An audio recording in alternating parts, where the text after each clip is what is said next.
The Fifth Circuit Court of Appeals just ruled in a case, Missouri versus Biden. I'm sure you're all familiar with this.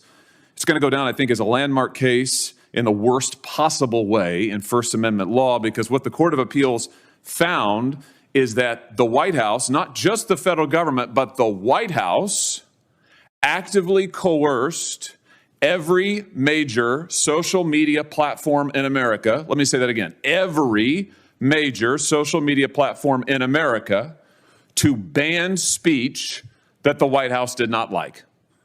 What are we talking about here?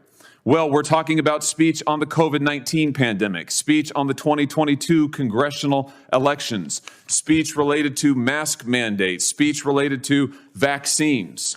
What did the White House do? Well, over a period of years, they met with on a regular basis the leaders of social media companies and demanded that the speech they did not like be taken down. They further demanded that these same social media companies amplify the White House's speech. Amazing. So take down all of this speech that we don't like, amplify our own speech. Unbelievable. What kind of speech are we talking about? Well, for example, not just public officials, but parents. Here's an example from my state, the state of Missouri. I'm reading you from the opinion here. One parent who posted on nextdoor.com, which is a site operated by Facebook, posted an online petition to encourage his school to remain mask optional, found that his posts were removed without notifying him, and his friends never saw them.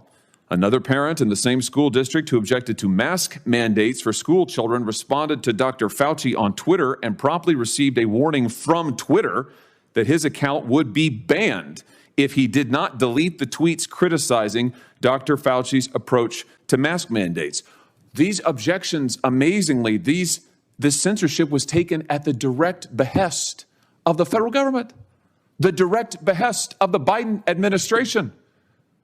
Professor Knox, is this a violation of the First Amendment? Only a judge can make that determination. And a judge has. I'm glad you said that. Multiple judges.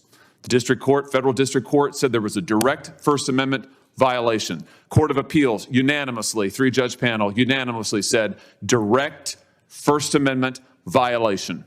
I can't think of another time in American history when the President of the United States, and I say that advisedly because the record reflects that White House officials were sending emails and communications to these companies saying that the President himself wanted the censorship.